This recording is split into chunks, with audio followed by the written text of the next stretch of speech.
तर मुंबईवर झालेला 26/11चा दहशतवादी हल्ला आणि त्यानंतर तत्कालीन सरकारने घेतलेली भूमिका हा विषय पुन्हा एकदा चर्चेत आलाय।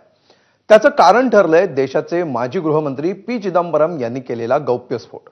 मुंबई दहशतवादी हल्ल्यानंतर पाकिस्तानवर कारवाई करण्याची आपली इच्छा होती असा दावा चिदंबरम यांनी केलाय। मात्र ही कारवाई का करता आली नाही याची सविस्तर कहाणी त्यांनी एबीपी न्यूजला दिलेल्या विशेष मुलाखतीतून समोर आणली आहे। पाहूया याबाबतचा सविस्तर रिपोर्ट। 2008 मध्ये मुंबईवर झालेला 26/11चा दहशतवादी हल्ला।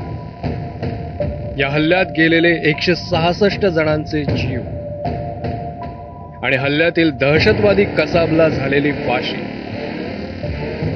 या घटना आजही प्रत्येक भारतीयाच्या आठवणीत ताज्या आहेत।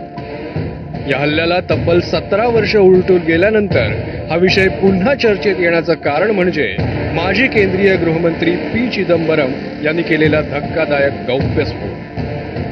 26/11च्या हल्ल्यानंतर पाकिस्तानवर कारवाई करण्याची आपली इच्छा होती, पण परराष्ट्र मंत्रालय या कारवाईसाठी तयार झालं नाही असा दावा चिदंबरम यांनी केला।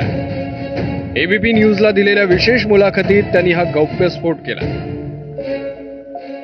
I did discuss it with the Prime Minister and other people who mattered. Yes.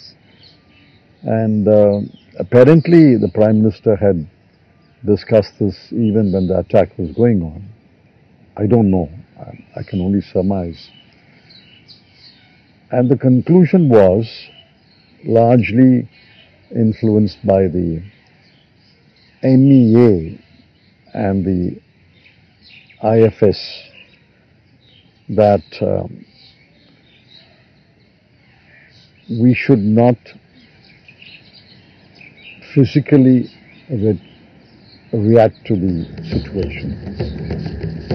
P Chidambaram यांनी केलेले दावे धक्कादायक आहेत। युद्ध नको हे सांगण्यासाठी संपूर्ण जग दिल्लीत आलं होतं। उदाहरणार्थ अमेरिकेच्या परराष्ट्र मंत्री कोंडोलिसा राईस मी गृहमंत्री झाल्यानंतर 2 ते 3 दिवसात त्या मला आणि पंतप्रधानांना भेटल्या। या हल्ल्यावर कुठलीही प्रतिक्रिया न देण्याची विनंती त्यांनी केली। आम्ही म्हटलं की हा आमच्या सरकारचा निर्णय असेल। माझ्या मनात कारवाई करण्याचा विचार होता, पण परराष्ट्र मंत्रालयानं कूटनीतीचा मुद्दा उपस्थित करत कारवाईसाठी तयारी दाखवली नाही।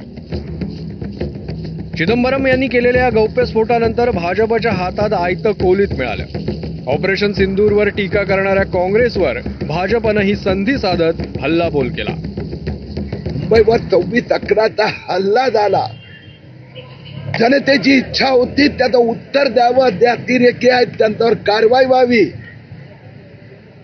आणि ज्या अतिरेकी ज्या पाकिस्तानातून आले त्यांना उत्तर द्यावं। पण गृहमंत्री त्यावेळीचे चिदंबरम म्हणाले की अमेरिकाने दबाव आणला की तुम्ही काहीही करायचं नाही, म्हणून सोनिया गांधी, राहुल गांधी, मनमोहन सिंग हात जोडून बसले होते।